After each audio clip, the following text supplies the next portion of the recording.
All right.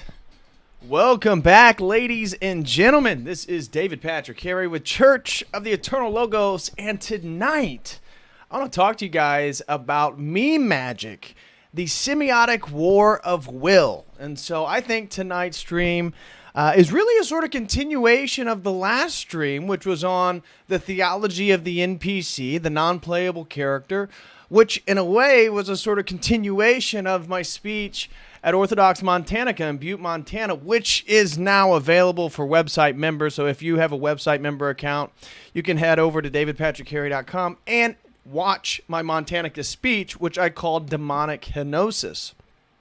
And so continuing in this theme, I thought after the last stream, I was just thinking about the topic, and man, we're going on to the Wojak, talking about the NPC meme.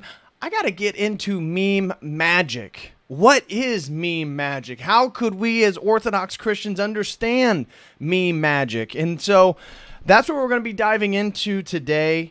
I got a lot of things to share, so I'm going to try to get through this opening monologue as quick as possible so we can sort of take care of some housekeeping and then dive into a lot of the things that I want to share with you guys. So to start off with, meme magic. Well, the case that I'll be making is that meme magic is real.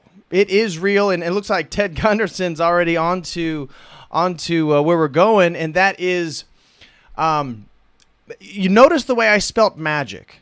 Magic with a K. Those of you who are in the know already understand that has to do with Aleister Crowley and the school of thelemic magic, which thelema, again, is the Greek word for will, and it's a magical system of worshiping one's will. Do what thou wilt. This is the highest of the law. This is part of the thelemic teaching. So when we start to look into a gentleman named Austin Osman Spare, he was a student. He was a sort of a brief student of Aleister Crowley, and he's kind of noted for really getting and advancing sigil magic. You've heard me talk about sigil magic. Sigil magic is the fact that we can then take non-physical desires, intentions, and manifest them physically through symbols, and then charge those symbols through the psyches of people who look at them, or we ourselves do. So sigil magic is the basis, as we'll get into, for meme magic. Sigil magic comes from, in the most noteworthy way that is practiced now, from Austin Osman Spare, student of Aleister Crowley, and is going to be tied to chaos magic. And so we're going to tie all this back together with Kek, Pepe, the Frog, Kermit, Jordan Peterson, and the liminal character, the ancient Egyptian god Kek of chaos. And so first, where I want to start then is introducing memes and the sort of introduction to where I want to go with everything. And that is meme warfare, in my estimation, is the battlefront of the cultural and spiritual war occurring in the age of information. So you've heard this many times before. It's not just me, that we are in the age of information, that information is the ultimate currency. And with social media, with the interconnection of communicative systems, making, what type of information you're acquiring, the quality of information, this is everything, right? Because we have unlimited information at our fingertips. And memes are a term that I'm sure most of you are already aware that, we need, where's made by Jim Bob when we need him, by Richard Dawkins, the biologist Richard Dawkins, the noted atheist. He actually, in a 1976 book, The Selfish Gene, his book, The Selfish Gene, talked about memes, and memes as self-replicating units of information. Memes are to information what genes are to biology. And so this is really, really important to grasp, that memes were first coined by Richard Dawkins. And the way we understand memes, they weren't graphic pictures. A meme isn't a graphic picture with Pepe or the Ortho Chad. That's not what a meme is. Yes, we call those memes based on what they're doing, which is the brevity of the communicative process they're participating in.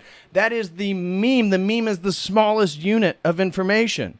And so that's why these low quality pixelated images are memes, in the sense that they're spreading, they're self-replicating informative systems that are these basic building blocks of information, of essentially paradigms. And that's where I'm going to be going with this sort of meme magic, because I actually have there's a scholar named Eagle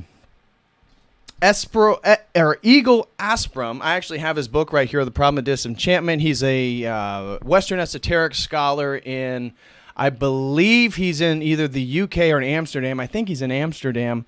But he has an article that he wrote on the politics of magic, and talked about how in 2016, with the Trump presidential election, it actually split different hermetic orders of the Golden Dawn, this or that, from the right wing to the left wing, and that the 2016 election, and really is where this whole meme magic thing really gets going, even in the phrase. A lot of people believe that these memes contributed to the election of Donald Trump. But it turns out that there is actually a war between right and left-wing magical groups that are occurring through the entity of politics. And so politics have become a battlefield for magic. And people, there was witches. I remember when Trump was president, they were talking about doing different like Wicca rituals and stuff like that with their menstrual blood. But this has also been true for the right wing. And this is where eventually we're going to dive into Pepe. We're going to dive into the frog, Kek, and all that stuff. But remember, memes are to information what genes are to biology. And so when we start thinking about these memes, the tattoos are a meme. Colored hair is a meme. The way we dress is a meme. And so when you start looking at Generation Z versus millennials or minor stuff, these are mimetic processes. The differences in the way they dress, saying based or Chad, these are mimetic processes. These aren't memes in the sense that you think it is, like a meme that you can pass on through a JPEG. But this is the definition of what a meme is.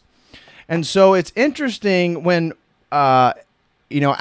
Aspram, in his description of the politics of magic, talked about how we are essentially within a period of chaos, that on both sides of this magical order, they perceived politics essentially leading us into a point of chaos, which, of course, we don't disagree with that. But this battle is playing out by those who are essentially worshiping one's own will. And that's where this magical, and the way I spelt meme magic, and this is considered the way that it's often used, that's why I spelt it this way, because in a way, the meme wars aren't really a Christian war. The meme wars are really at the highest level a sort of right-wing magical process and a left-wing magical process, and they're competing against each other through these symbolic semiotic systems, which are infused with their own will due to the sigilization process, the sort of magical process of taking one's intention and desires and manifesting it into the world. That is a real thing. And so when we start to look at the 2016 Trump election, the 2020 election, what are we seeing? Well, 2020 and the lockdown, this is a mimetic process. This is part of the meme wars. This is part of the meme magic. And you'd say, whoa, what are you talking about? Okay, let's pretend that all the Pepe memes and the Kek memes, let's say they did contribute to ultimately Donald Trump winning the presidential election in 2016. Do you think that those who are interested in magical rituals and the practice of ritual magic are just going to lay to the side and allow these processes to occur? Or do you think they're going to fight back using magical processes? And so what do I mean? This was a problem. Actually, multiple people came up to me in Montana asking, what do you mean by magic? What is magic? And magic is ultimately the manipulation of perception, but it's more than that. It's the use of language. It's the ability of man to manifest, to conjure, to contact non-local entities, to take desires and manifest them physically. However, there's always an exchange. There's always an exchange, and the Bible talks about this. As Christians, we recognize that magic is real. No doubt about that. And so, when we look then at 2020, and so magic, let me explain what magic is. Magic is me essentially creating some type of ritualistic process, some type of theurgic process to manifest my will. Now, at these higher levels of mimetic magic, you're manifesting your will into essentially a paradigm, a column of belief to get people to see and live inside the paradigm that you're creating. And so let me point, again, we've talked about this, and this is just, this is a quick example in English, but when we start thinking about magic and language and how it manipulates our perception, let me show you one example. And I've done this before, and some of you guys have seen Jordan Maxwell, God rest his soul, are aware, but the most important thing God created for us to stay alive is water. And so what is the most important thing in the man-made world? Well, that's money. And so is it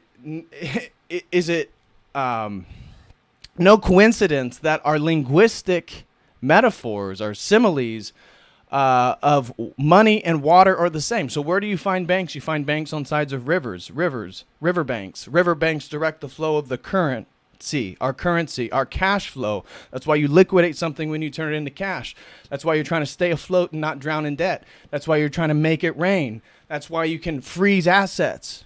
So we see how money is associated linguistically with water, and this plays on people's psyches, whether they're conscientious of it or not, and that's meme magic. Meme magic is creating memes that are part of paradigms that when people look at and they find funny and they find humorous, they're actually entering into a world system of belief, of which the symbols are referential to make sense to other things. This is a war within the mind.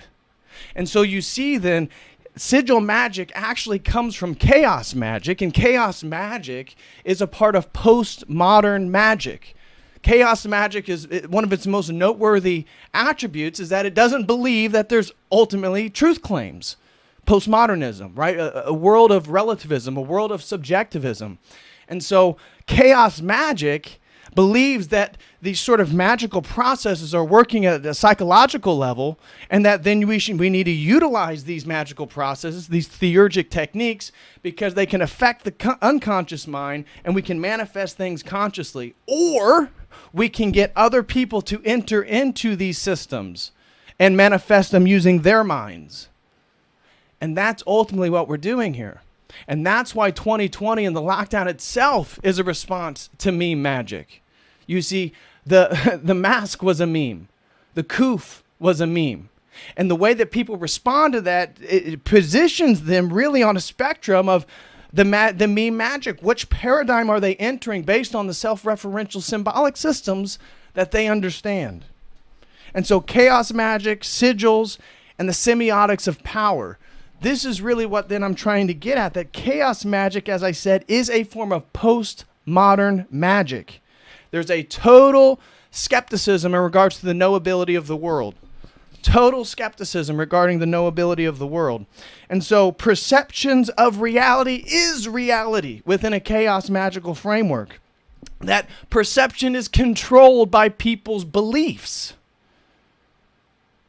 And so as we then look at meme magic, and we see that there's a right side and there's a left side, they are creating mimetically paradigms that are self-referential and that influence one's perspective based on our beliefs. And this is why I'm ultimately going to get at that Christ and Logos theology in a way kind of prevents us, he frees us from being caught into these mimetic boxes. These are mimetic boxes. And that the truth of Christ, the metaphysical reality of the Logos, which allows semiotics, which allows language to exist, he is ultimately real. And in a way, as we become more traditional, we become closer followers of him, our belief system's totally tied to Christ, and therefore we're not going to get caught up into a right-wing or a left-wing mimetic system, which then are self-referential, which are ultimately then constructed by other people's magical wills that are then leading us to become pawns in somebody else's system. And in a way, it's almost like they're both NPCs, right? In a way, if we're not conscientious, both sides become an NPC. Whether it's the right wing or the left wing, both become non-playable characters because both are actually buying into a magical mimetic war that is ultimately somebody else's will for them to perceive the world in a certain way. And so when we talk about Trump as our savior, that's a false mimetic belief. That is a limiting presupposition. That is a box. That if you're truly a Christ follower, Trump can't save you. And the ways in which we viewed him draining the swamp in 1600, we wouldn't have fell victim to that. And I think all of us probably are closer to Christ now than we were in 2016. And so we can't help but see that there's this process going on, that there really is a societal, magical, mimetic war at hand, and that we cannot be reactionary. Just because the left and the LGBTQ people do this, we can't ultimately just do the opposite. Because that's then the dialectical trap, and that's how we get caught into these mimetic paradigms that somebody else is magically creating through sigils. So the war is about the manipulation of perception.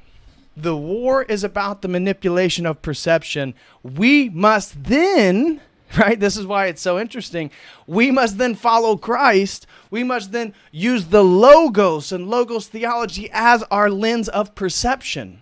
Because if we start taking these sort of mimetic processes, and now, the whole Keck Pepe thing becomes your personality, it becomes the window in which you look at reality, you're already locked up. You're contained. You're within a box.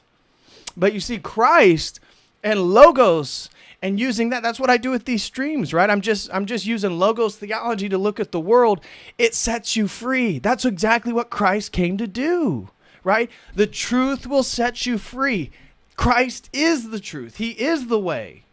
He is the life. And so that's why I'm going to end by, once I finish this monologue, I'm going to say that it's not like we should leave the mimetic sphere. I think memes are fantastic. I think memes are absolutely the battlefront of culture in the spiritual war. However, my point is that if we as Orthodox, we as Christians move out into the world, we need to make sure that our memes are sort of Christ-themed. Christ-themed. So we're not right-wing, we're not left-wing. It's just traditional Christianity that is being memed into the world that will allow people to flock into that paradigm, which is ultimately the true paradigm. It's like we need logos memes. We need logos memes. So sigils, then, are the intentions manifested in symbolic form. I've talked to you guys about what sigils are, and I'm going to show you Grant Morrison. Grant Morrison, the comic book artist who created the Invisibles, noteworthy for a lot. Again, I don't read or watch, read comics, so I'm not too familiar with any of his work other than I know what he's famous for. I found out about Grant Morrison because of his use of sigil magic and how he talked about all his comics essentially being sigils. And he talked about how sigils, it's how he got his wealth, how he got his girlfriend and all this stuff. And so I'm going to play a video eventually once we get later into the stream of him talking about his use of sigils and sigil magic, of doing exactly what I'm about to tell you now.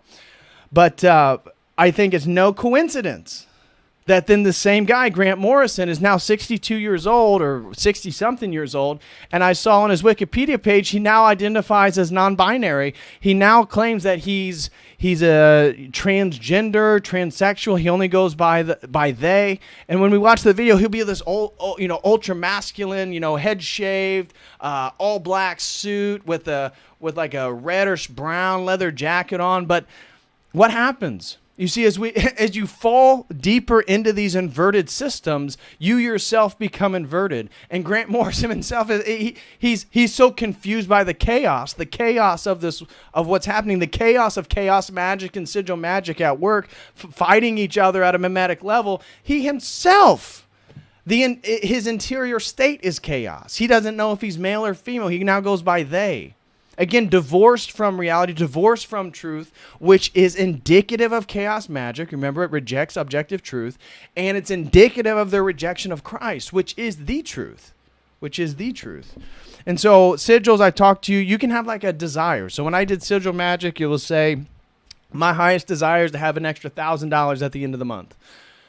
You write that down on a piece of paper. You write it down. Like you literally write it down, because by you writing it, you're taking it from an ethereal mental concept to now it's there. It's two-dimensional. It's on paper.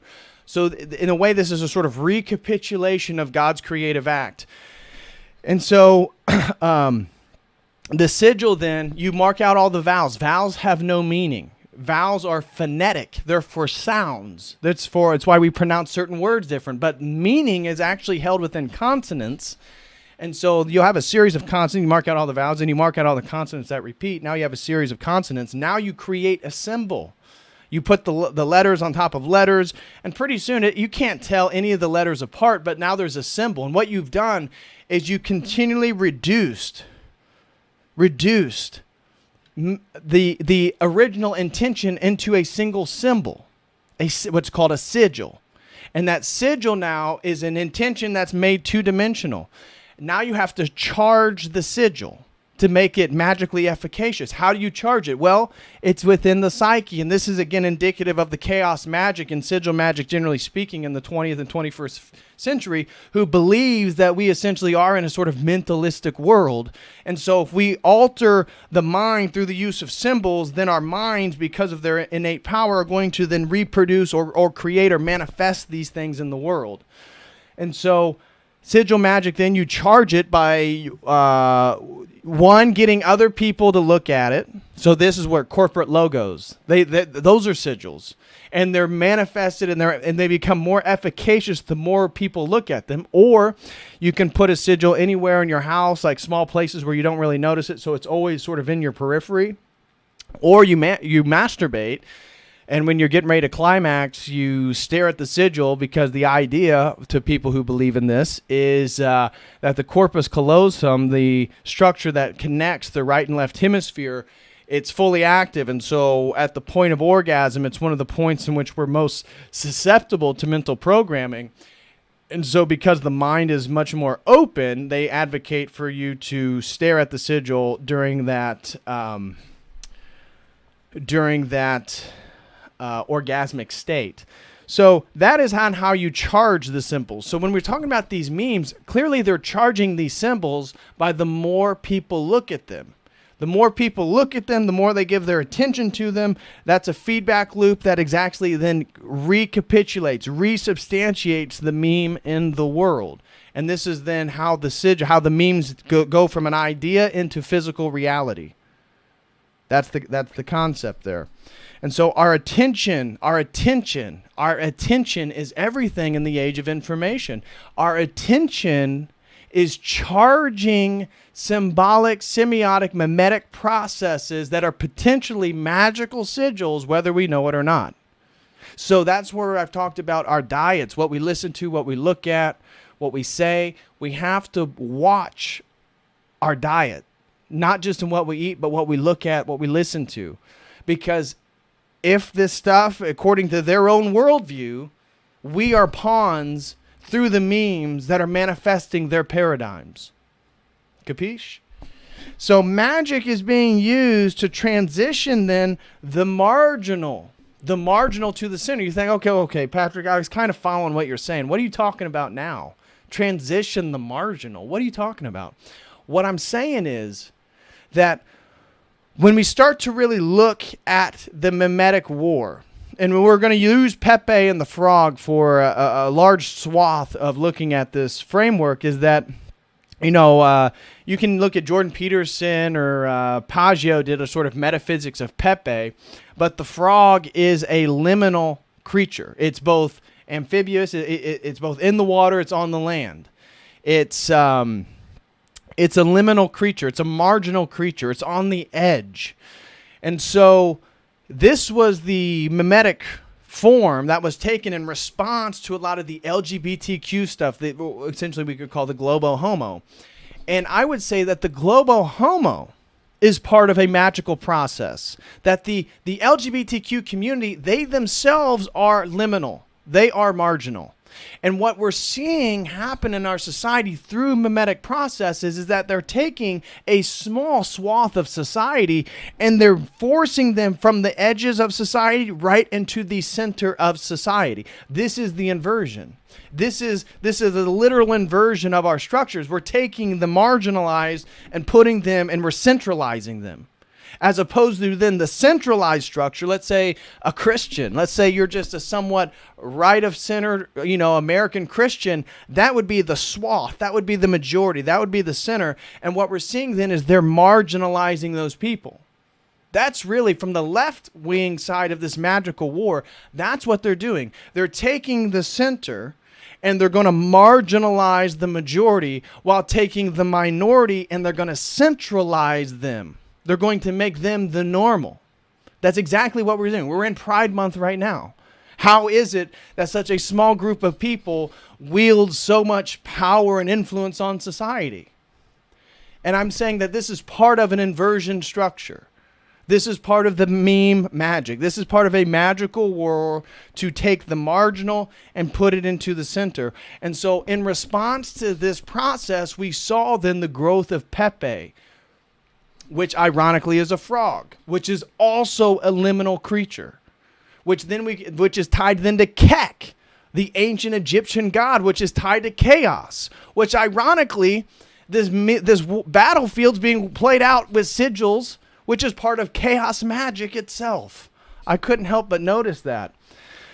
And so this LGBTQ marginalization is becoming normalized and centralized, where the center of the country and the center of most Western populations then are becoming the marginalized. They're becoming the quote-unquote oppressed in this sort of Marxist dialectical structure. And so the frog, as I said, is a liminal structure. You can, the Pepe, and then Kek, this ancient god, frog-headed god of chaos. It's ironic that we're in a sort of chaotic state. And as the world becomes inverted, clearly this is an intentional chaos. We're up against the evil one. The evil one can't create order. Order itself is going to be tied to a presupposition of logos, and therefore that presupposition of logos is going to be tied back to Christ and to God. So Satan, all he can do is create order. Disorder, chaos. And so I think it's so funny, when I was thinking about the whole 2018 thing with Pepe and Jordan Peterson, I was thinking like how much of this is like providential, the fact that Jordan Peterson sounds like Kermit the Frog, that Jordan Peterson became iconically synonymous with the Pepe meme, that Jordan Peterson then again that's tied into Kek and chaos, and Jordan Peterson's whole thing's about order and chaos.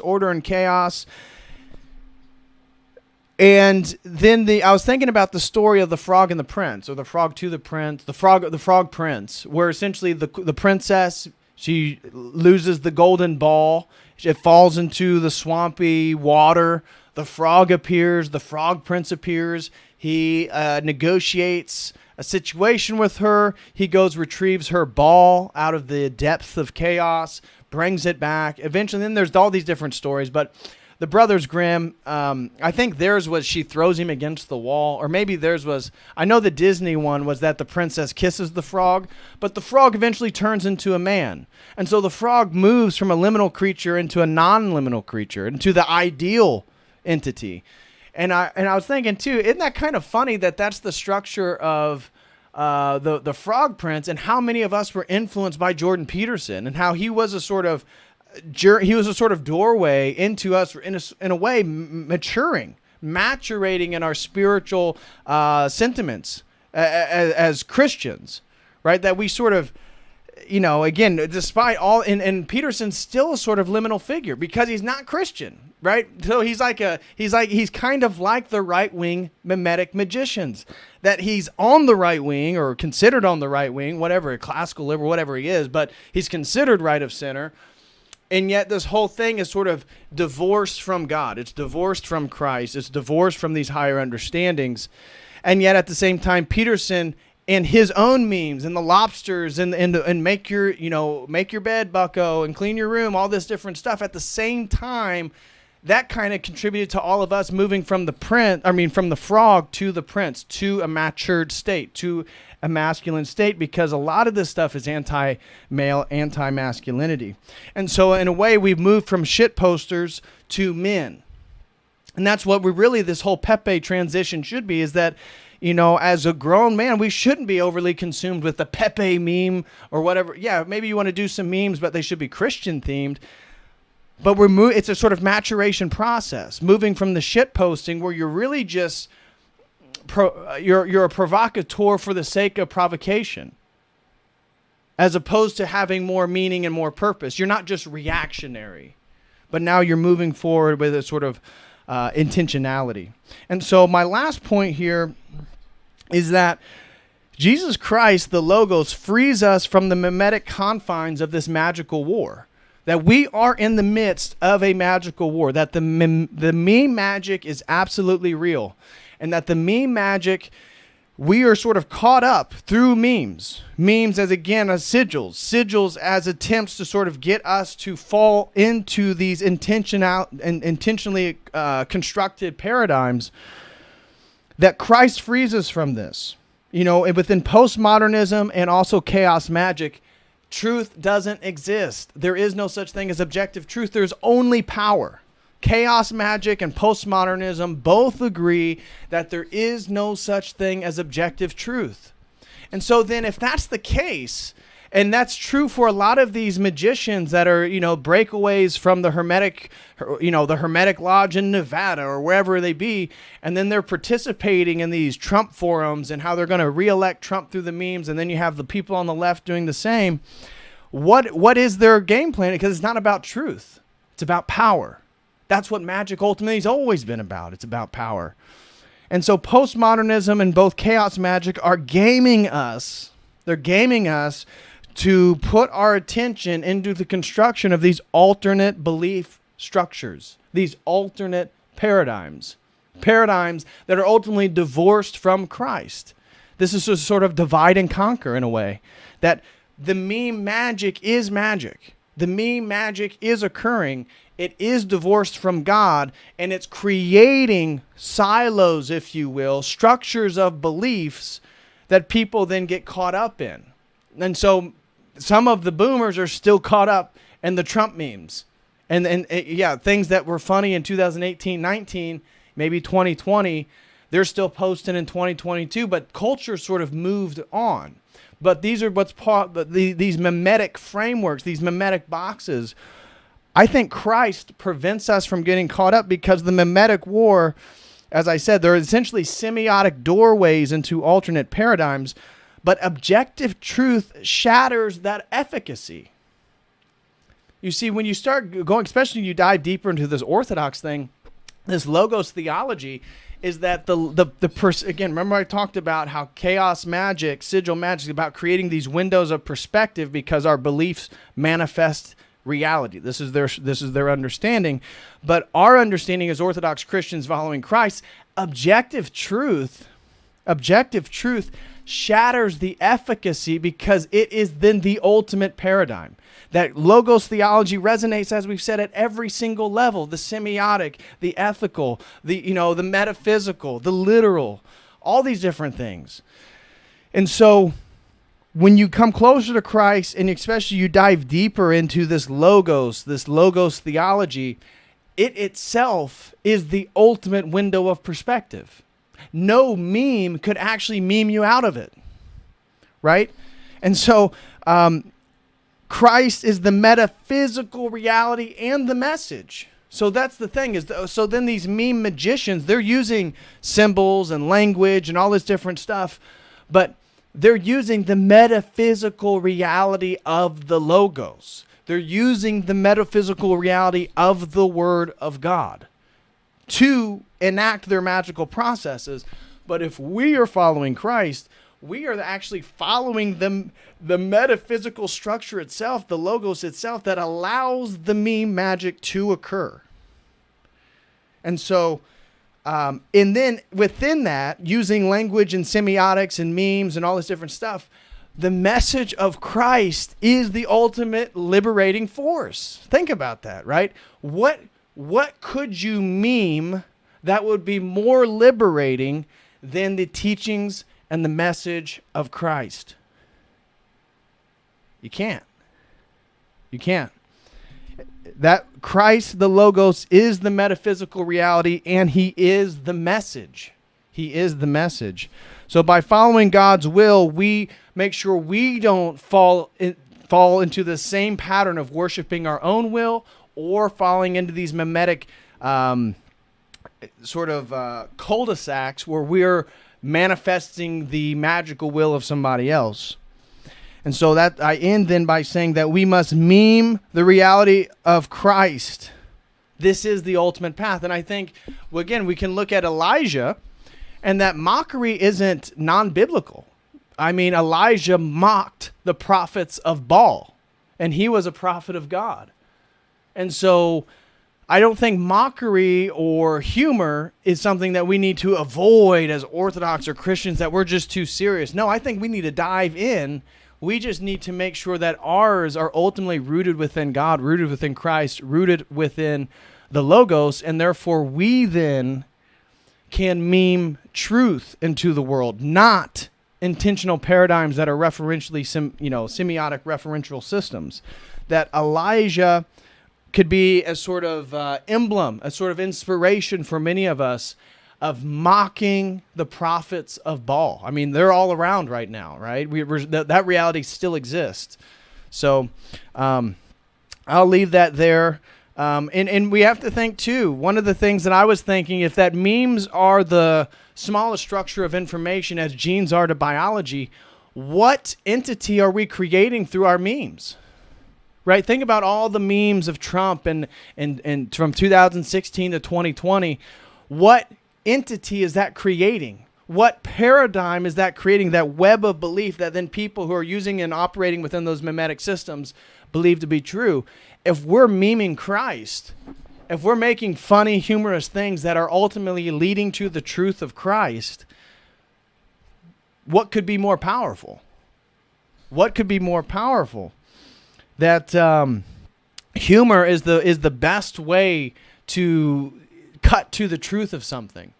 And so if Christ is the truth, I think there's a real opportunity within the mimetic sphere, within memes, within all these types of mediums for information transmission, to be humorous, but also advance a larger cause, a cause that maybe will plant a seed in somebody's head, and maybe they'll ultimately change their life and find God, and Christ can rescue them from wherever they're at. So that is my opening monologue. Guys, smash that like if you can. Please smash that like. Hope everybody is enjoying their Wednesday evening. I got a few quick announcements that I want to share with everyone. First one, if you guys would like to support the stream, please super chat using the Streamlabs link. Unless you prefer to use YouTube, yeah, it is fine as well. The first thing that I want to say, though, is, guys, Montanica speech, my speech from Montanica 2022 is up. It is officially up at the website. And so if anybody would like to watch my speech on demonic kenosis, you can do so by becoming a website member for $5 a month, or if you get the premium membership for $25, you'll be able to join our special premium members groups. And both memberships will give you access to the video library, exclusive video content, of which, again, the Montanica speech is up. It is up there for anybody who would like to see it. Also, I want to say that we have a few more slots open for one-on-one sessions. If you want to chat about theology or life or fitness or goal setting, whatever it may be, you can do so with the following link here. And you can sign up. Well, again, we can work something out. If you purchase tonight, we can work out a time for tomorrow or just schedule it for next Thursday. Doesn't matter. And then also I wanted to remind everybody that there is still the option at the website to sponsor a stream. So we're going to have our second sponsored stream this Friday. Shout out to Pim. We're going to be having our second sponsored stream. Shout out to Pim Orses. So I know he's in the chat right now. Shout out to Pim. We're going to be diving into the Khazarian Empire Friday night. So Friday night, we'll be diving into the second. We'll get into the second sponsored stream on Khazaria and the Khazarian Empire. And then next week, we'll do the third sponsored stream, which would be on the religion, the spirituality of Russell Brand and Eckhart Tolle. So that should be a lot of fun as well. And that looks like all of it. Yep, there's Pim. Shout out to Pim.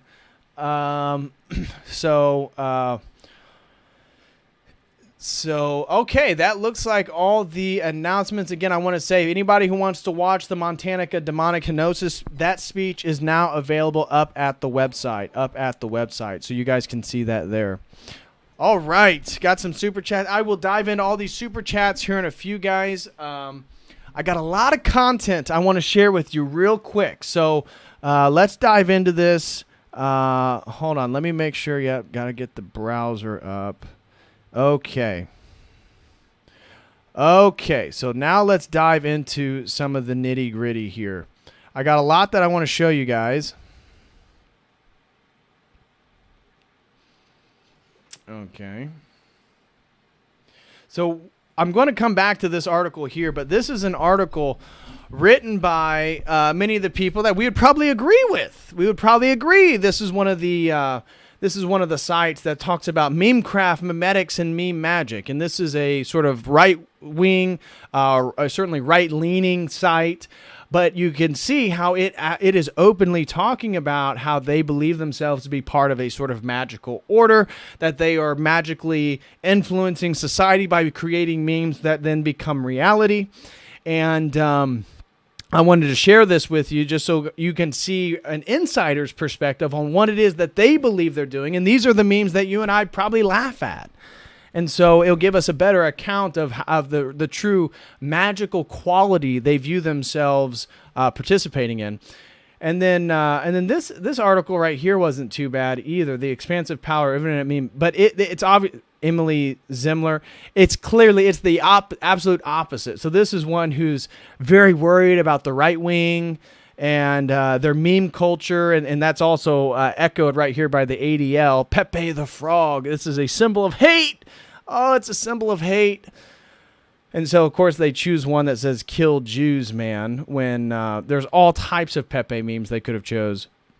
Anyway, I want to first start, as I said, memes is an idea, a behavior, or style that spreads by means of imitation from person to person within a culture and often carries symbolic meaning representing a particular phenomenon or theme. A meme acts as a unit for carrying cultural ideas, symbols, and practices that can be transmitted from one mind to another through writing, speech, gestures, rituals, or imitable phenomena with a mimicked theme. So that's what I wanted to begin by showing. Memes aren't just what you see on the internet. Memes are the way people dress. This is a meme. The fact that I wear button-up and nice clothes, this is a meme. This is a memetic process that can be replicated, that within it occupies an understanding of different belief structures to some degree, a different paradigm of understanding. And so when we look at the way that I call the scarification of people, how they literally are, shaving half their head and getting their nose pierced and doing all types of body modification, that this is a sort of scarification process. One, it's tribal. It's certainly pre-Christian. It's a sort of pagan reality, but it's also anti-aesthetics.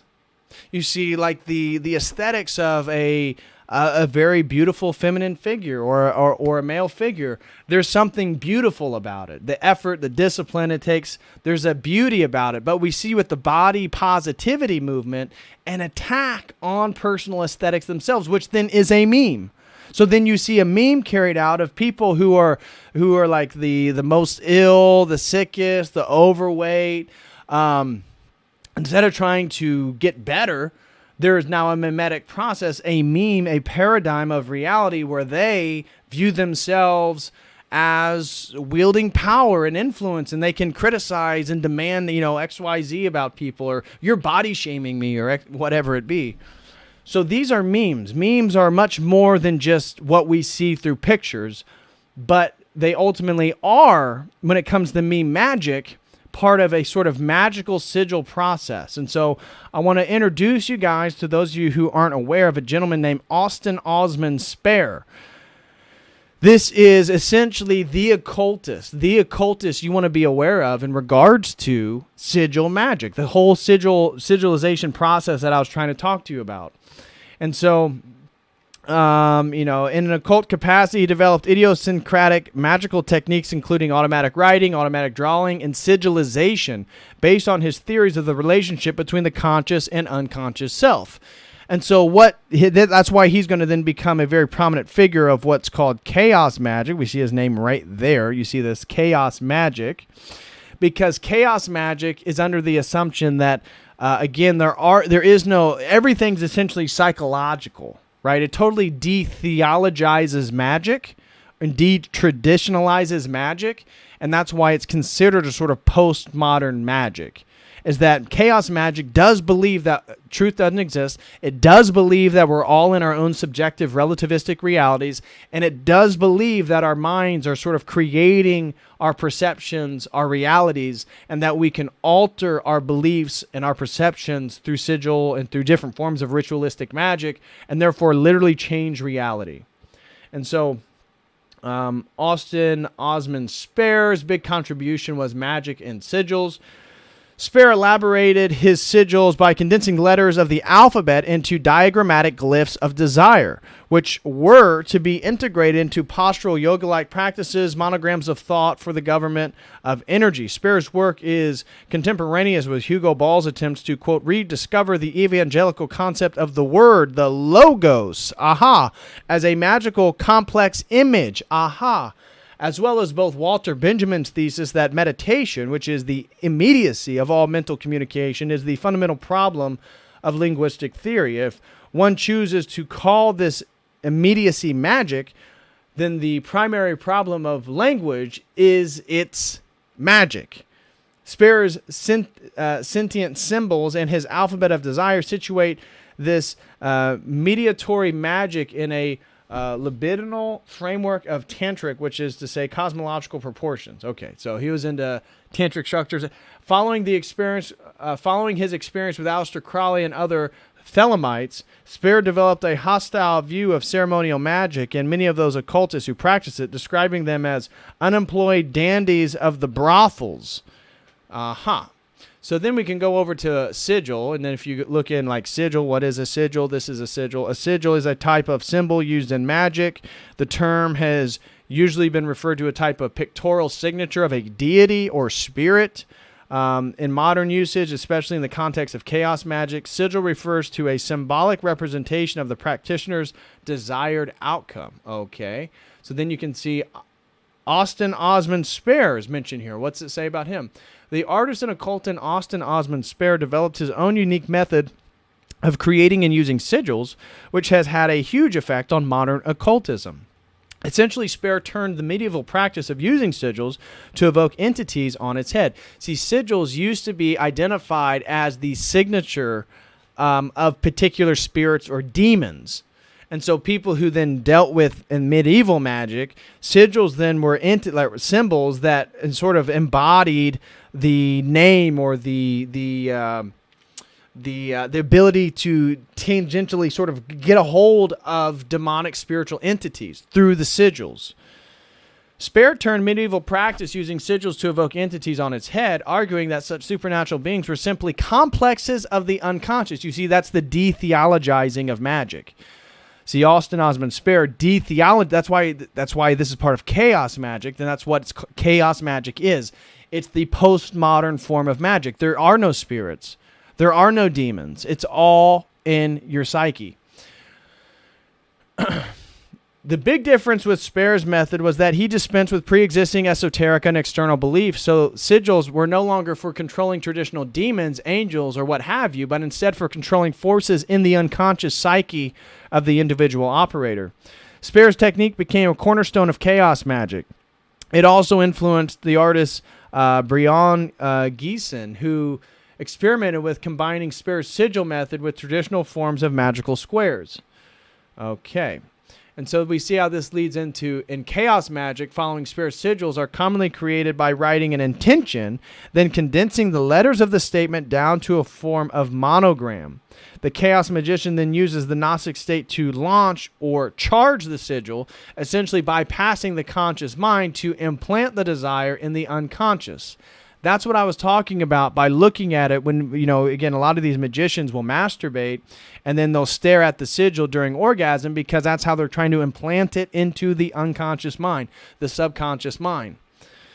And so after charging the sigil, it is considered necessary to repress all memory of it. In words of Spare, there should be, quote, a deliberate striving to forget it.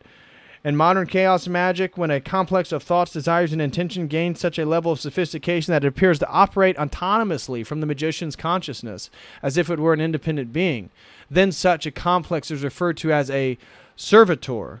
When such a being becomes large enough that it exists independently of any one individual as a form of group mind, then it is referred as an egregore. Aha. And so then the later chaos magicians have expanded on the basic sigilization technique. Grant Morrison coins the term hypersigil to refer to an extended work of art with magical meaning and willpower created using adapted processes of sigilization. Their comic book series, The Invisibles, was intended as such a hypersigil. Morrison has also argued that modern corporate logos like the McDonald's Golden Arches and the Nike Swoosh and the Virgin Autograph are a form of viral sigils, which I would agree with. So now I want to then go to Grant Morrison here, and we're going to play this video of him talking about doing magic and doing this type of magic. And so you'll hear it again from his own words. And this is what I'm arguing is the sort of me magic. This is what is essentially part of this sort of sigilization or sigil magic process. So I'm not sure how much. Maybe we'll watch the whole thing. It's only 7 minutes, but let's dive into this, and you'll hear it in your here. Let me speed it up too. I'll put it at 1.25, so it's a little bit quicker, but that way we can get through it. Here is Grant Morrison, the comic book writer, who now is transgender, only goes by the pronoun they. Is sometimes a guy, sometimes a female. He goes both and. Here's him multiple years ago, and notice his podium too. You'll see his podium is literally a devil. It's literally Satan. And I remember watching this when I was deep into the psychedelics. And this what I'm getting ready to show you is what set me and caused me to do a sigil, in which the sigil worked, and that was a big deal for me because then it made me speculate, well, if that works or that's real, then what else does this mean? So, yeah, but anyways, let's just dive into this and you can hear it for yourself. It's ridiculous. Where do you go from it? I was told this stuff when I come out. I'm just this little kid from Govan in Glasgow, which is a real dodgy area. And I didn't go to university, I left school at 18, but suddenly I found out that if you do these things that you're told by Aleister Crowley, by Wilson, by all these people we read and all these people we've been consuming, but we don't do it, if you actually do what they say, things happen. Things occur exactly as it's described, and we can all do it. So I decided to put this to use in the comic book that I was doing, a thing called The Invisibles. And the idea was to kind of get all this down on paper and somehow look at it, not to accept it as reality, to accept it as purely this is part of human experience. It's a part of human experience that has been described to us for thousands and thousands of years, but for the last 200 has been hidden and made occult for some reason that I don't understand. It seems to have to do with the Industrial Revolution and corporate culture. So these things happen. Magic works. And when I started doing the comic, I found that you could actually make magic happen by writing things and changing the operating system of the universe. It works, and I'm here to tell you to try it when you go home tonight, because it fucking works. And what happens if we all do it? Everyone in this room decides to take control of reality. I'm talking about reality. I'm talking about quantum physics. I'm talking about taking control of things from the quantum level up, from the molecular level up, and it works. This magic works. So I'll tell you something you can do while I'm here. One of the best techniques and one of the easiest techniques to prove that this thing works is to practice sigil magic. The technique is simple. Have a desire tonight. Go home and do this. Don't listen to this shit. Don't listen to my bullshit and go home and think, yeah, we are the fucking counterculture. Don't do this, and I apologize for the language. As you can see, this is not a Christian event. This is obviously demonic activity, and we can see what the demons have done to Grant Morrison. He's no longer a man. He's they. So again, just to reiterate, we are not supporting any of this stuff. I want you to hear the people who are doing it, what they think they're doing. Do it! Do it, and we will change the world. Because I did it. I didn't trust those guys. I didn't trust Wilson. I didn't trust those people who told me we could do this stuff. And I'm here to tell you it works, and you can do it. We can all do it. Number one, first thing you do, write down a desire. Make it something easy that is likely to happen, something possible, rather than say, I'm going to be king of the moon, which you may want to be, as we all do, but it's kind of hard to be king of the moon. You're going to have to get a rocket and go up there. So pick something easy. If you want to sigilize for a lottery win, make sure you buy a ticket, or else it won't work. So these are the conditions within the material universe that we live in. One of the things we're actually dealing with is some kind of operating system that can be hacked using words. And words seem to be the binding agent for this thing, whatever it is. Which, as he's talking about this reality that's to be hacked, again, we as Christians, this is the logos. The origin of language, of symbols, of communication, of the whole semiotic process of messages and meaning transmission. That is the logos. That is the word of God. And so what then he's talking about and what he's advocating for is this sort of hacking of a sort of code, like this matrix code. What it is, it's the bastardization. It's the distortion of God, which is the demonic process that Satan gets people to participate in, because again, he can't engage in those uncreated energies. And so what they're doing is they're using the ways in which we're made in the image of God to sort of manipulate and distort language and symbols for their own will, for their own purpose. I wrote this comic book, and as I wrote it, it became true. Things I would make the characters do became true. The main character was, I gave him a bald head and a leather jacket because I thought people would like me when they read the comic. And bald heads were really uncool back in 1992. And it worked. I found that if I put the character through a situation where he was being tortured, where his lungs had burst and he was being held in captivity and subjected to all these awful things, 3 months later I'm in hospital, 2 burst lungs, dying of blood poisoning and facing exactly the same shamanic trial that I put my character through. So once I figured out that, I thought, well, the best thing to do is give this guy an easy time in the future. So as a result of this, I just split up with my girlfriend, and I said, okay, I want a new one. I want it to look exactly like this chick in the comic, because she's cool. You know? So I did a sigil. A month later, the girl turns up. Then another one, then another one, then another one, then another one. All aspects of this character, and I realised, oh fuck, this is insane. Because it works, and I've done something ridiculous, because now I'm dealing with all these women who look like the character, but I don't get on with, or I can't talk to, or I can't deal with. And I began to realise a little bit about how this stuff works. So beyond that, I decided I won't just use it to get laid, because it seems pretty pretty low grade kind of way of dealing with magic.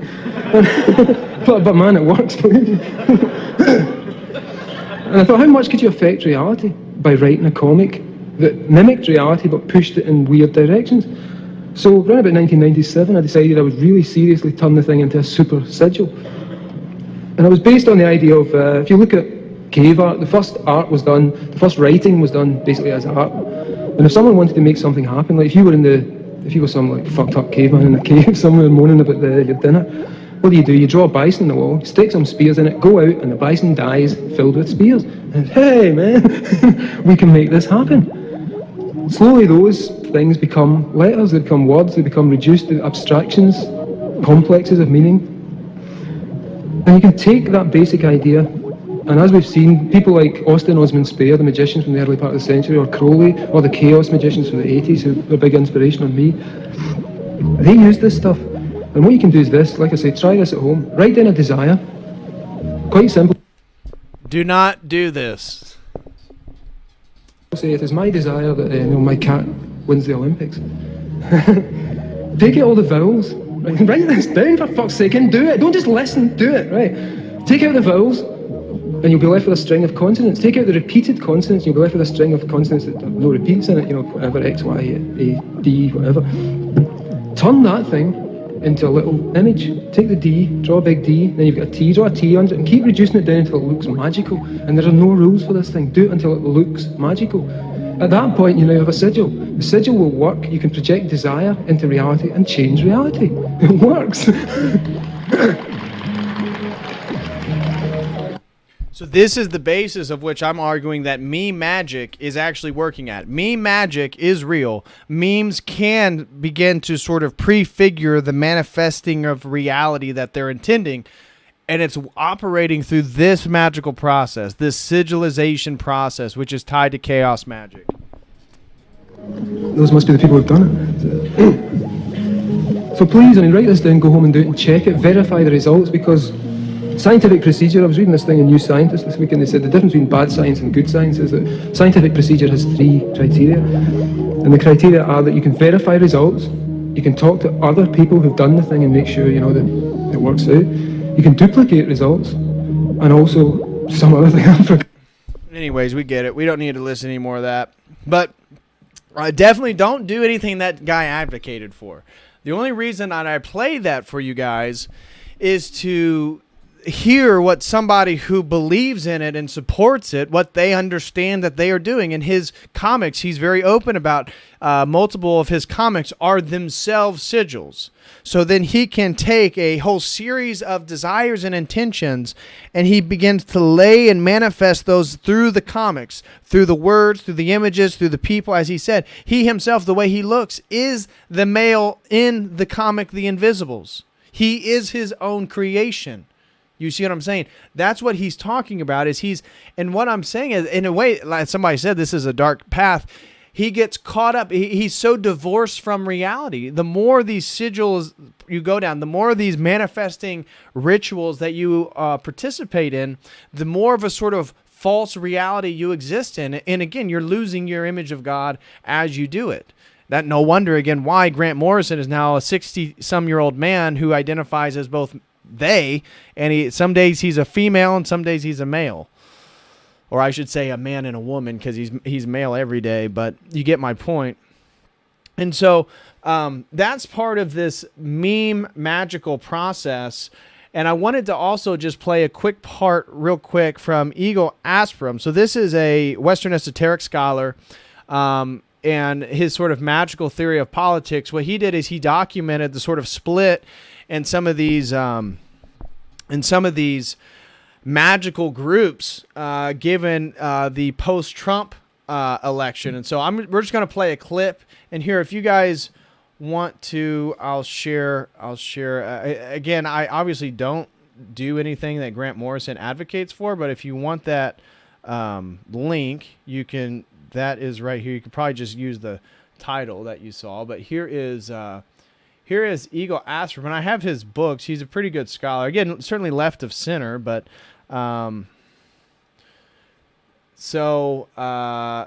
here is Eagle Aspram. We're just going to play a quick clip, and this is him talking about Donald Trump 2016 and the sort of split in sort of magical schools and how they began using rituals to fight each other so politics themselves become a means for two opposing forces of magic to fight each other. And so certainly if we believe in some of the globalist stuff, they've been using magic for politics, and the whole thing's contrived and orchestrated. But this is at a sort of lower level where people from the ground started to create their own sort of right-wing magical schools, fighting the left wing and whatnot. And so where I'm gonna start to play it is he's finishing talking about the sort of left-wing magic. So as Trump the 2016 presidential election went forward, and that left-wing magical figures talked about how they were going to do like full moon rituals and all this stuff to fight Trump or to fight the GOP. Then eventually it backfired. or we'll just say Trump won. I won't say it backfired. We'll just say Trump won, and then some of these magical schools split. And so what he's getting ready to start talking about is the reaction, the magical reaction, which is the right-wing version of all this magical mimetic processes. So here, check out this scholar talking about that.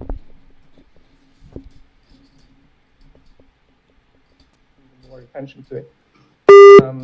So that's the Magick resistance. And now the Magick reaction. Now that is really more my own term, actually, that I'm using to point out a reaction against the Magick resistance, which really starts in an established occultist magical milieu coming out of a Golden Dawn group that's active in Nevada. And here you basically have people who have already been involved with kind of pro-Trump politics and Magick, and also are quite public characters that have been writing about this connection also earlier, with certain relations also to the cult of Keck type stuff, spreading the same kind of memes and so forth.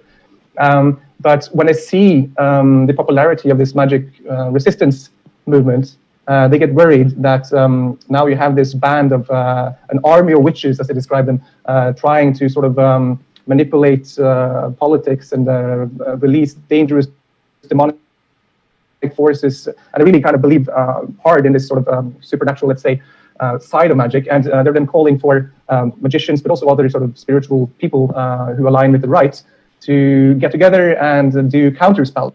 So here's a clip. This is a post from, I guess, a member of David Griffin, Hermetic Order of the Golden Dawn.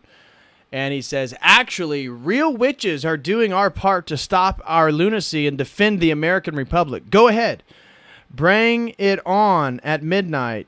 We are waiting for you, for your sorry butts, with a magical army of real witches, magicians, shamanic practitioners, and Christian prayer warriors. So you see the ecumenicism right there. Somehow all those things are the same. You are about to start a civil war. Cease and desist now. We will show you no quarter in our defense of the American Republic. We will show you the real magic. You will pay dearly for what you are about to do. You have been warned. You are about to get your butts handed to you magically if you do not back down now. So we see things are on, right? This is the Rosicrucian Emperor David Griffin of the Hermetic Golden Dawn in Nevada. For rituals that are designed to protect the president against these spells of magic resistance. So this is more of a reaction to that, but it really kind of plays into this whole magical discourse that's now emerging around the president, and various ways to sort of do politics with magical means, to say. Well, in your article, you discuss Emil Durkheim's concept of collective effervescence. What does he mean by collective effervescence, and how does it relate to these three movements? Right. So collective effervescence is a very central term in Durkheim's sociology of religion, and especially in his theory of religion, as it's presented particularly in the elementary forms of the religious life.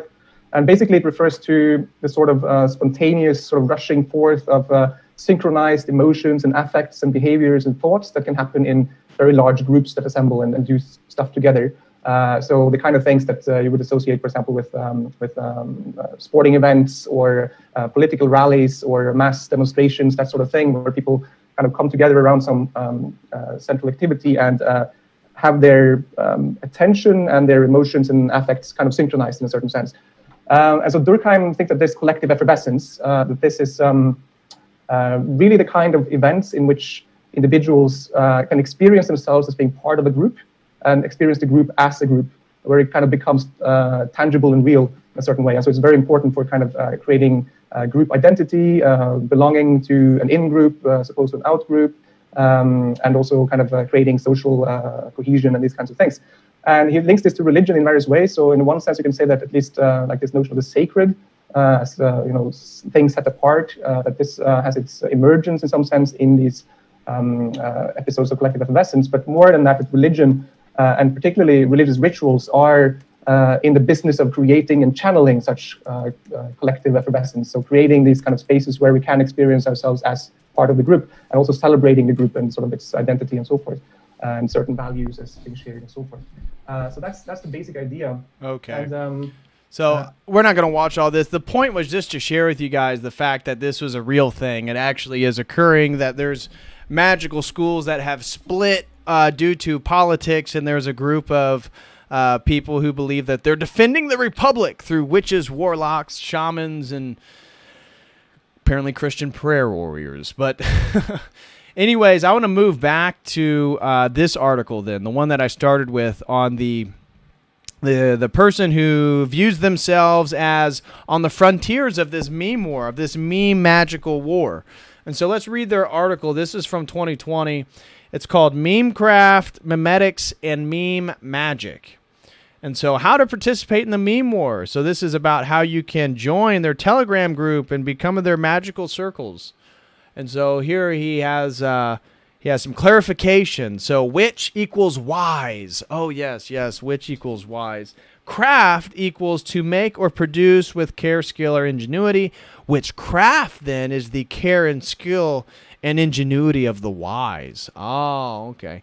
Meme, an idea that spreads from person to person within a culture. Craft, to make or produce. Okay, meme craft, the care, skill, and ingenuity to spread ideas within a culture. So now the article begins. I love memes.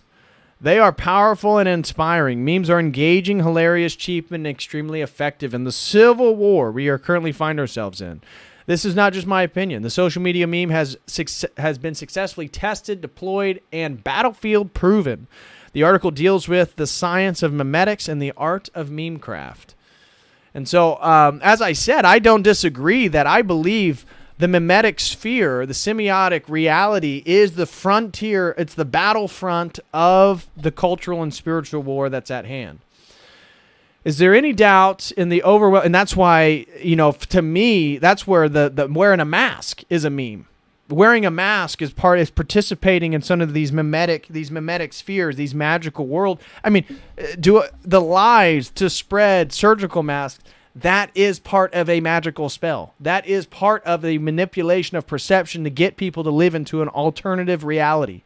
That's exactly what that is. And so my point is to show that these aren't that different. That it's not just memes versus memes like these photos here, these little pictures here.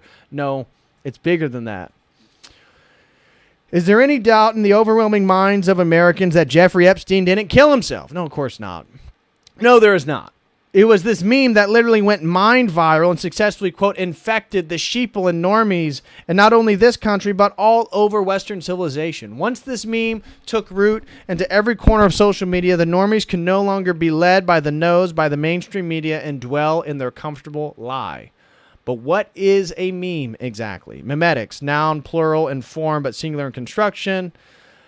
The definition of memetics. It's the study of memes. Memetics sees ideas as kinds of viruses, sometimes propagating in spite of truth or logic. That is true, right? So a meme does not have to be truthful. That's why I was hammering the point about Christ being the ultimate thing that we should be meming, because it ultimately is the fullness of truth.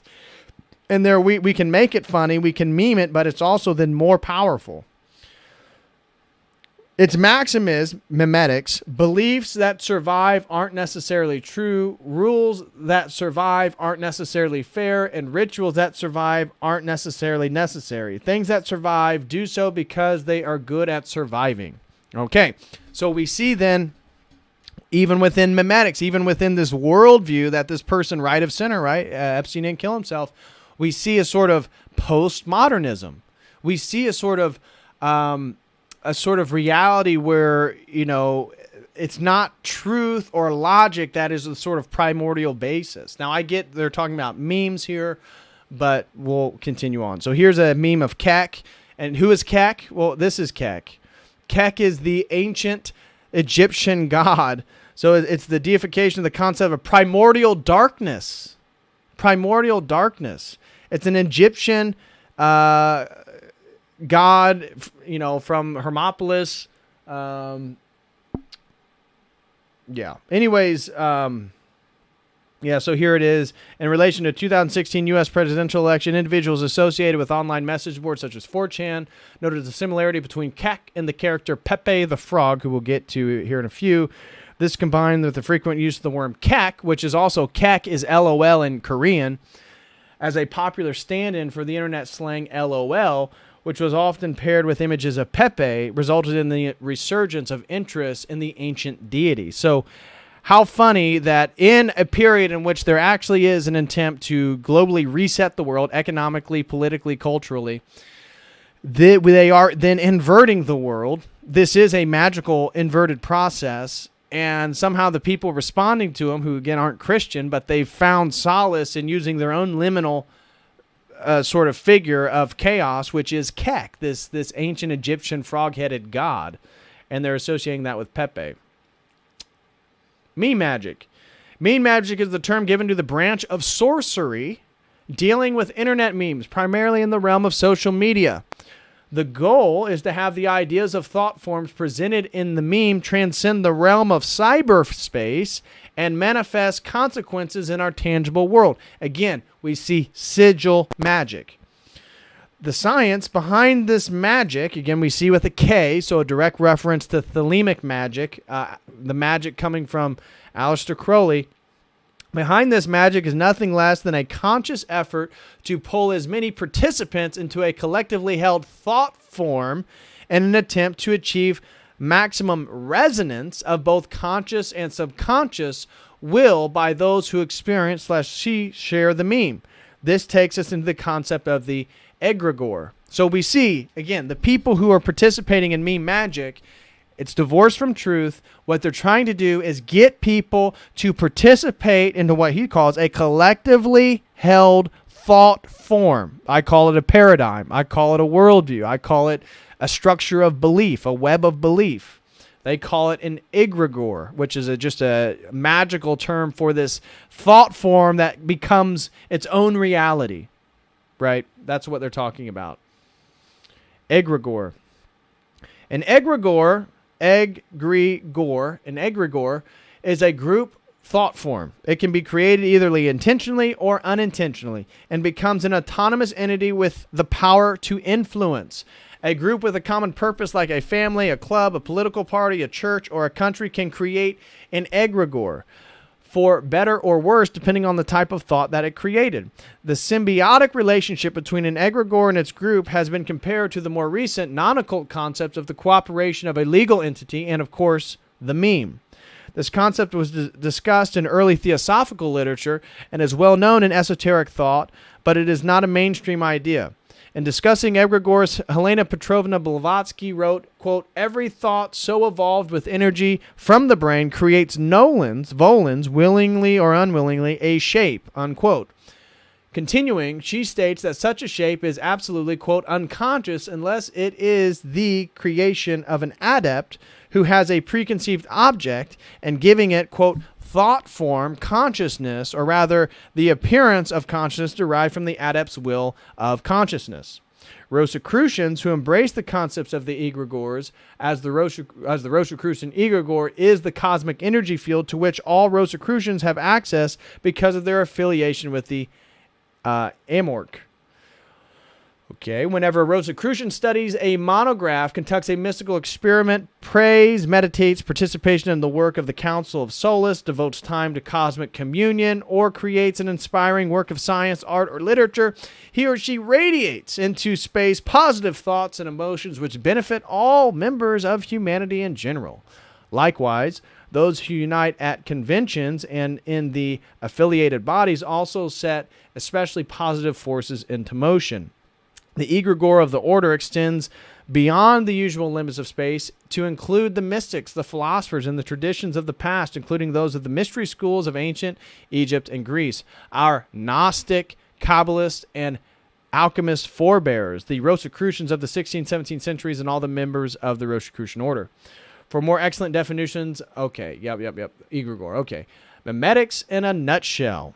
So again, you see why I'm laying all this stuff out is to show you that the meme war, meme magic isn't something that we as Christians should be like, oh, I'm going to participate in, and I'm going to. No. This is the whole war is between two groups of people that, again, aren't inside our paradigm. They're inside their own paradigm, which we could argue is its own egregore, the magical egregore that somehow our beliefs control everything, and that we're going to control the world and restructure the world through symbols, sigils, and mimetic processes. That itself, we could say, is a sort of demonic egregore, a magical egregore that they are a part of. So my point is showing that when you were dealing with meme magic, because I know it's kind of, it's sort of tongue-in-cheek for a lot of us, but it has a reality.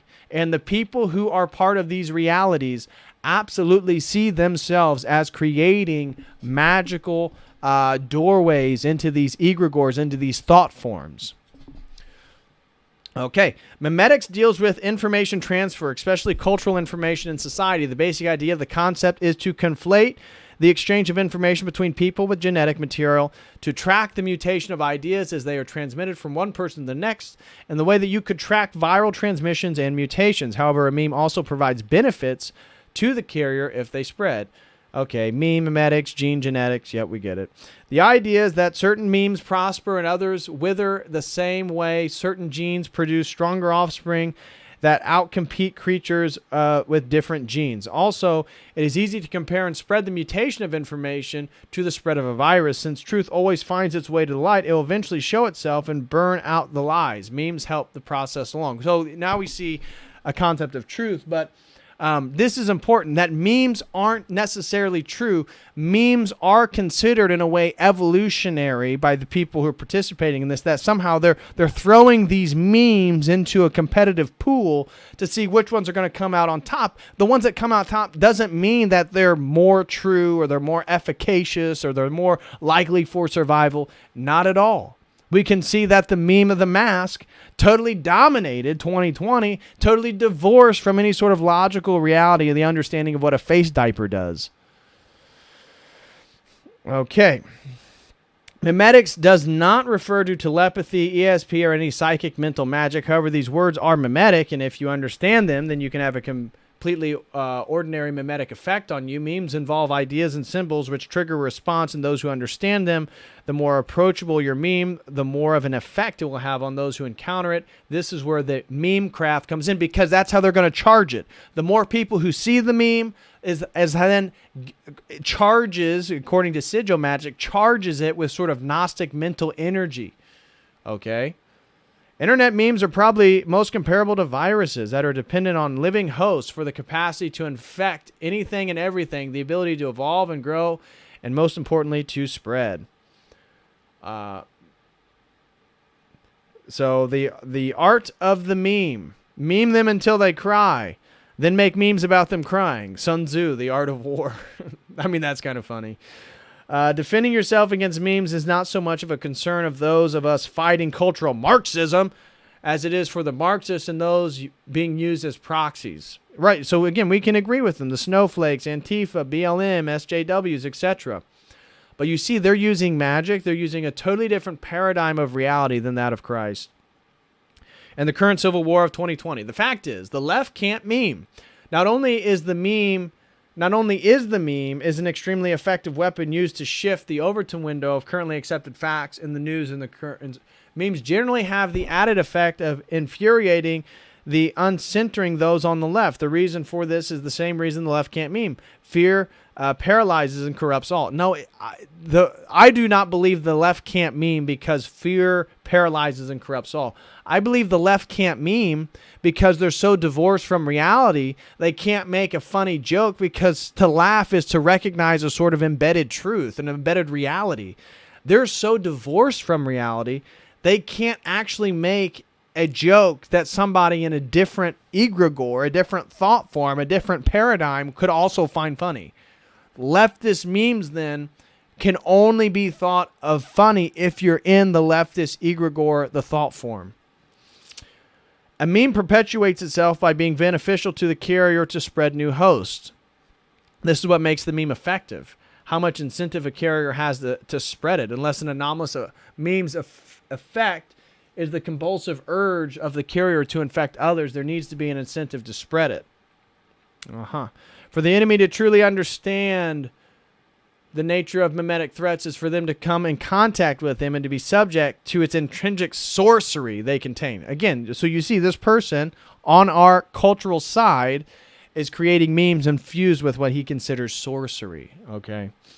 There are no special goggles to protect oneself from memes. Memes are so bare bones, so lean and mean and structurally simple that when crafted correctly, they are immune from all countermeasures except censorship. Memes are both the carpet bombing and the surgical strike choice of social media magical offense.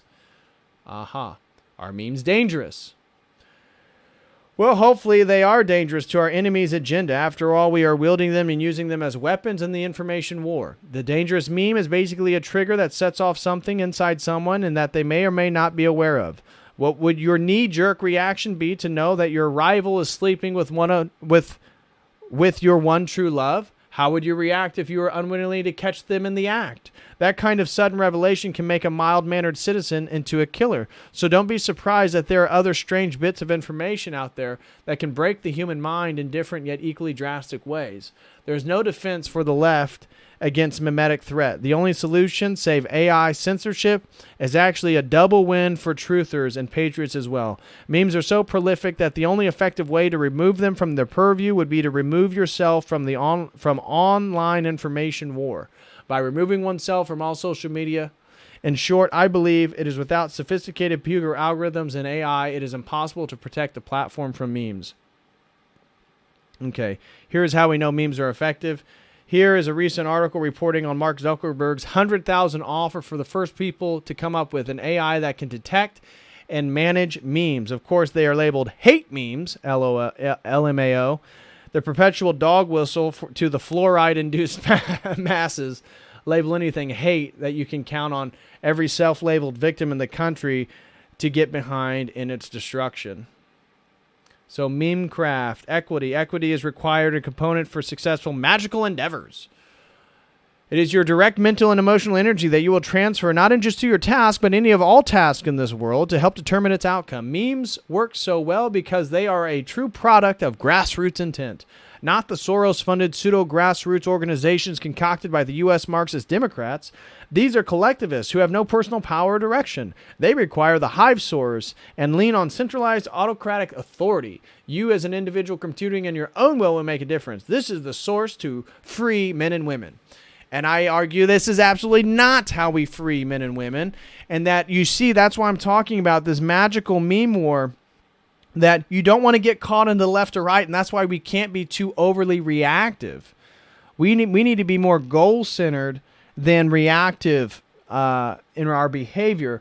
And so, these are people who worship their own will. We are caught in a situation where there's clearly a spiritual battle being fought that's manifesting itself culturally and politically and globally and all this different stuff, corporately. But the idea that you're going to revert back into your little room and you're going to make magical memes induced with your own intent through ritualistic processes and you're going to free mankind. You see, that's the idea of somebody that I'm going to do it myself. I'm my own God. That's essentially their worldview. We say no. We follow God's will, not our own will. We submit to Christ and the Holy Trinity, and we follow in that direction. And in so doing, we're actually going to be protected from again, it's like two wizards with magic wands, like hitting each other. It's like Harry Potter and the blonde-haired kid in Harry Potter when they're on the lunch table and they're like hitting each other with their wands. That's basically what's going on. We need to make sure we're not in it. We're not being polarized by the memes themselves, whether we agree or disagree with them. We can share them, and that's why I think we need to participate in the mimetic process. We just need to infuse Christ into it. And so then it's like how memes go viral, this or that. Here is an article on the expansive power of the internet meme, And again, this is by a woman who's very concerned by right-wing groups and how they're using these memes. But there's a few things in here that I thought were interesting. So this I thought this was by somebody who runs the site Know Your Meme. I think I used them somewhere. Here it is right here. knowyourmeme.com. So this is knowyourmeme.com. This is on Meme Magic. And we can get into that or Pepe. I didn't even pull up all the Pepe stuff, but I'm going to show you a video here in a second on the Pepe thing. But the guy who runs that website said, in my research and experience watching and tracking memes, it really comes down to the efficiency of language and economy of a communication, which catalogs internet meme. Okay, by Know Your Memes. How quickly you can get your point across and how effective and widespread is the understanding of your meme. The best memes are able to get a very specific idea across using very few words and a clear photograph or video, based on how well those ideas are communicated to other people and then share them. There are other factors involved: who is sharing it, their follower count, who sees it, what platform, and all this. But if you boil it all down, it comes to economy. And so then it gets into how the sort of democracy of the meme, right? That memes allow anybody to participate. Right, so here it is. Anybody can be a producer. That's one of the keys to the key piece to this, because they're not meant to be high production quality, and because they're meant to be quickly thrown together in response to what's happening in the culture at the moment. It allows people to become these media producers very quickly and very easily without needing the fancy knowledge and fancy production quality. Memes are based on collective references, although some are more niche than others. For instance, you'll need some previous understanding of what Karen refers to in order to understand a meme about a Karen. That, quote, in the know layer adds yet another layer of what makes people so drawn to memes. You want to find out what everyone is talking about and then join in on the sharing. Memes are only shareable when there's something about them that only a select group of people can understand. And that group can be a group of billions. And again, that's what I think that's part of the problem why the left can't meme, because their worldview, the egregore, the paradigm is irrational. It's illogical. It doesn't make sense to join it. And so you can connect. So that's why I think they can't meme. Because again, if it's about, shareable, about joining in somebody's joke, well, you can't join in on the leftist joke. It's not funny. It's totally irrational. Anyways, this was a decent article. So let me share this with you guys in the chat. So here is a decent article. This is the one by the woman that I was just sharing.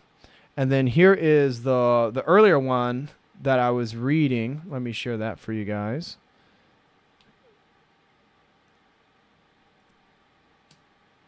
Okay.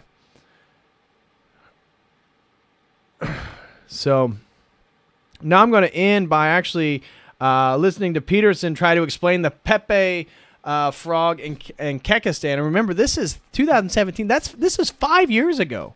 June 8th. This is 5 years ago. Imagine, where were you 5 years ago in 2008? I was in Berkeley, California when this was happening, when this was posted. But this is 5 years later. And so we're going to check out Jordan Peterson on Joe Rogan talking about explaining Pepe, the frog, and Kekistan to Joe. And then we'll end on this. Then we'll dive into some super chat. So, guys, smash that like if you're still here. If you enjoyed today's content going into Memetic and Meme Magic, smash that like. And I'm going to dive into all these super chats. So if you'd like to support the stream, please send in a super chat using the Streamlabs link. Also, Montanica's speech is up over at the website, and I will dive into those in just a moment. So without further ado, let's watch this.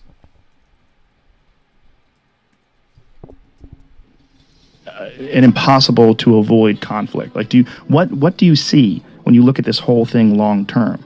Well, I would say I can't look at it long term, and the reason for that is that, and this is why I get a kick out of all the Kekistan boys. I do believe that we're in a period of chaos. What's a Kekistan? Kek is a mythological country that's ruled by chaos, by the god Kek, who's a frog, as it turns out. I don't know about this. Well, you need to look them up. That's a big internet thing. Kekistan. Yeah? Yeah. Big internet thing? All I know about the frog thing. is the Trump frog. The Pepe, the frog, who is apparently so distraught that his frog has been used to yes, align he killed him with, off. Yeah, he killed him off, but good luck, he didn't. All right, so That's stupid because the that's not people gonna who were using Pepe, I haven't got the story quite right, but I'll get it mostly right. The people who were using Pepe as a meme. There it is. Used, yeah, that's Republic it. of Kekistan. Yeah, This is hilarious. so they used this symbol KEK to replace LOL. And the reason they did that was because KEK in Korean means LOL. And so it was just this little joke. Kek, KEK. Well, then somebody found out these were people who were using Pepe, remember? It's a frog. Then people found out that Kek was an Egyptian god. And he was a frog. And he was between categories. Sort of like a transsexual, by the way. He was between categories. And so now they have this Republic of Kek, and it's ruled by this Egyptian god, whose name is Kek, who's a frog. Hold on, go back. Don't keep changing this. Jamie's doing this in the background while you're talking. But look at this. There's a frog with a Make America Great Again hat, and he's got like a tombstone. It says, "Those who served in the meme war, 2015 and 2016. We are the gods of the great meme war. We are the shit posters. The Legion of Kek. We are the internet. The death of the normies. Lulz and Kek. We are one." What the fuck is going on? That is the question. And that's the question you asked me. And my answer was, I don't know. We're in a period of chaos. We're in a period of chaos. And in a period of chaos, the time horizon shrinks because the outcome is uncertain. Well, this is why we are the shit posters. Do you know what shit posting is? Yeah. Jamie, explain shit posting. You're really good at explaining it. You do. Posting for like literally no reason other than to get someone mad. It's almost like trolling, but it's like a separate level of trolling, right? That's a good way to say it. Yeah, it's a good way to say it. Provocation for its own sake. Jamie's the first person to tell me about shit posting. I wasn't aware. Till about what, a year ago? Yeah, I think it was, right around about pre-election time. I did not know. So, I mean, there's rules for operating in chaos, right? Because that's when you're in the belly of the beast or the belly of the whale, and you're underwater. You're in the underworld. There's everything to you. That's the underworld. That's why the hero always goes into the underworld to find a cave full of gold that's guarded by a dragon. In The Hobbit, literally. Yeah, well, and that's Beowulf, right? Yeah, that's the oldest story of mankind. It's really our oldest story. Wow. And so that the underworld is chaos. It's chaos, and down there's all sorts of play of possibility. And the reason the frog was the guardian of chaos is because the frog is this thing that doesn't fit into categories. You see, because it's partly water, it's partly land, it's tadpole, yet it's adult, right? So it's like a fish, and then it's like an animal. It doesn't fit, and it's things that don't fit that blow apart the categories, right? Well, that's what the transsexuals do to the category of gender, for example, and that puts you in this state of chaos. Puts you in a state of chaos.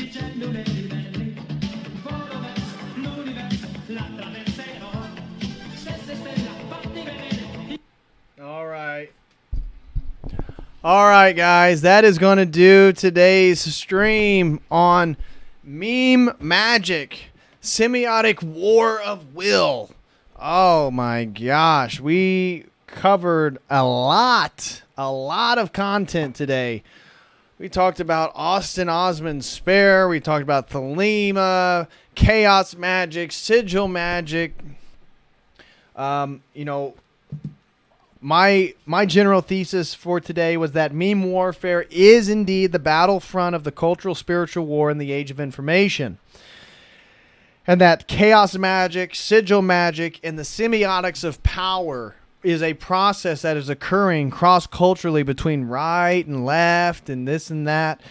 And that this is leading to a real magical warfare that's occurring that we then as Christians need to make sure that we aren't engaging in, that we're watching the left participate in the use of magic to transition the marginal aspects of society and centralize them, right? So the marginal aspects, we look at LGBTQ. These are marginal realities. These are marginal identities. These are marginal lifestyles, and yet they're being foisted and brought into the center, and then the center, the general right of center Christian American, they're being marginalized. They're being persecuted, obfuscated, and oppressed to the fringe of society. This is the inversion. This is the inversion that we're witnessing and we're occurring in our culture. And so that's why then Pepe, Kek, the frog as another liminal symbol, the right wing then adopted a liminal symbol, the frog, to battle the liminal symbol of the LGBTQ, the global homo force. Both of them are liminal forces. Both of them have their own semiotic processes. And in a sense, they're battling each other, and they are using magical techniques, ritualistic magic to propagate this sort of war. And that Jesus Christ, the Logos, frees us from this mimetic confines in this magical warfare.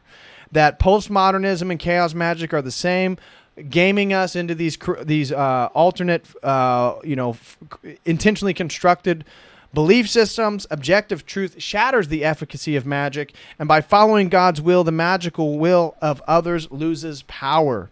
Memeing the reality of Christ is the ultimate middle path, and who knows how many people you will affect. Remember, Prophet Elijah mocked the prophets of Baal. So it's not out of league for us as Christians to mock the current prophets of Baal, the current prophets of Babylon. But we need to make sure that when we mock them, we're moving people towards Christ, towards God, and in our own paradigm. So, guys, smash that like. I hope you enjoyed today's stream. I'm now going to dive into some super chats. Shout out to everybody over on the Rock. Let's see here. First super chat comes from Meta Ninjas. Shout out Meta Ninjas. Shout out my brother. Hey, hope you can make the next premium members meeting this coming, not tomorrow, but next Thursday. Remember, July 7th. Hope you can make that, brother. Shout out Meta Ninjas. Throws in $20. He says memes for Christ. Hey, I like it. We need to create an ortho meme group. I mean, we got the Orthodox, the YouTube, the meme channel. But maybe that's good enough. But yeah, we got to make memes for Christ. Memes for Christ are the way to go. And we're not using magic. We're using God's will. We're putting God's will into semiotic form. That's the goal. And make people laugh. That is the goal. So shout out to Meta Ninjas. Truly appreciate you, brother. God bless you. Hope you and the family are doing well and you're staying safe in that demonic hellhole you call home over in LA. Next super chat comes from Disgruntled Docs. Shout out to Disgruntled Docs. God bless you and your wife, brother. Hope you guys are doing well. And he says, thanks for the wake-up call. I need to make better memes. Hey, we all do. We all do. But thank you so much, Disgruntled Docs, for your support, man. I really appreciate that. Throws in $5. Again, God bless you and your wife. Hope everybody's doing well. And thank you. Thank you very much. Next super chat comes from Pim. Pim, the sponsor of our next stream on the Khazarian Empire. Pim throws in $2, no comment. So thank you so much, Pim, for the support, brother, and the shout out. And that looks like all of them, guys. Anybody want to throw anything, throw any more support in here for the stream before I hop off? Still got a few more minutes before we reach the 2-hour mark. I always try to hop off before the 2-hour mark. Guys, if you can, also don't forget the Montanica speech is up over for website members. So if you have a website membership, feel free to hop over there and you can watch my speech at Orthodox Montanica this year on demonic hypnosis. So that is available. Also, if you'd like to join our premium members groups every other Thursday, we get in our own groups and chit chat about the world. You can do so with that with a $25 premium membership. I'd be greatly appreciative of that. Also, we do have a couple sessions left for some one-on-ones tomorrow. If anybody would like to join or set up a one-on-one session for tomorrow, I got plenty of space. We could do that if anybody's interested. Just use that link there. And then if anybody has a great stream idea, you got a good stream topic that you think it'd be worthwhile to dive into, feel free to sponsor a stream. You can sponsor a stream as we will have this Friday night with that link right there. So if anybody is interested in sponsoring a stream, you can do so with that. So anyways, guys, smash that like. It doesn't look like anybody else is. Kelsey Leopard says, love you, brother. Thank you very much, brother. Shout out to you. That's from over on Rockfin. Shout out to everybody watching over on Rockfin. Guys, smash that like if you enjoyed today's stream. Would greatly appreciate it. Got another super chat. Comes in from, here we go. Wow, 2 of them. Shout out to Keenan Beats and Benny Shreds. Benny Shreds and Keenan Beats coming in clutch with a couple super chats here. So Keenan Beats throws in $4.99, no comment. Shout out, and everybody, special shout out to Keenan Beats. The intro music for today, again, that's all Keenan, man. Very, very talented musician. Shout out to you, Keenan. God bless you and your family, man. Hope you guys are doing well. We got to catch up, man. We got to chit chat and catch up. I was thinking about you and B-Dot coming on and doing a stream together sometime. Hope that's cool with you, Keenan. I'll reach out to you, man. We got to catch up. Thank you so much, Keenan, for the $4.99. Again, our in-house sponsored musician, a great musician, great work. Again, the music for today's stream was Keenan. And then Benny Shreds throws in $5. Shout out to Benny Shreds. He says, Zealots unite. We will win the meme war. We will. We will win the meme war because Christ wins in the end. And so if we're following him, we're already on the winning team. So in a way, we can't lose. We can't lose following Christ. We both win our soul and we win the meme war. So again, shout out to Keenan. Mikhail, the King of Kings, says, I got one for you, DPH. I'm locked out of, do you accept Cash App? I do accept Cash App. I haven't been on Cash App in forever. I do have Venmo, Mikhail, if you want to use Venmo. I can check that real quick and read. If you send in a super chat, I can read that off. Let me see. Where is my Venmo? Oh, yeah, here's Cash App.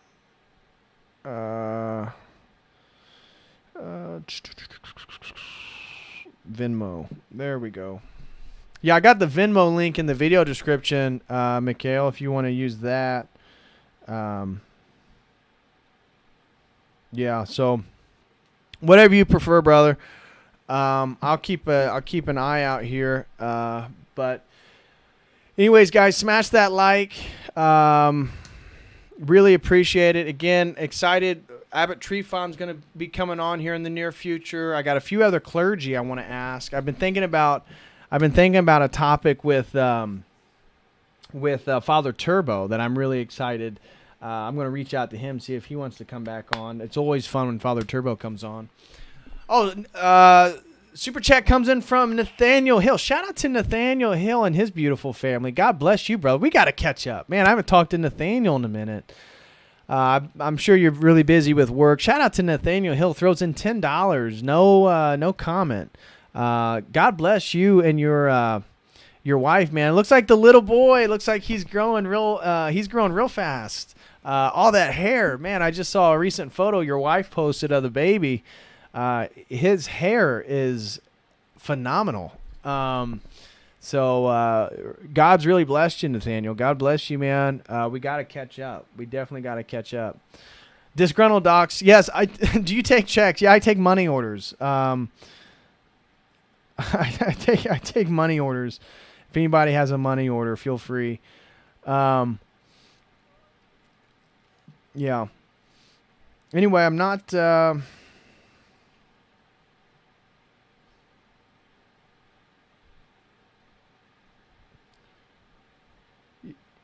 Yeah, I have Cash App, but anyways.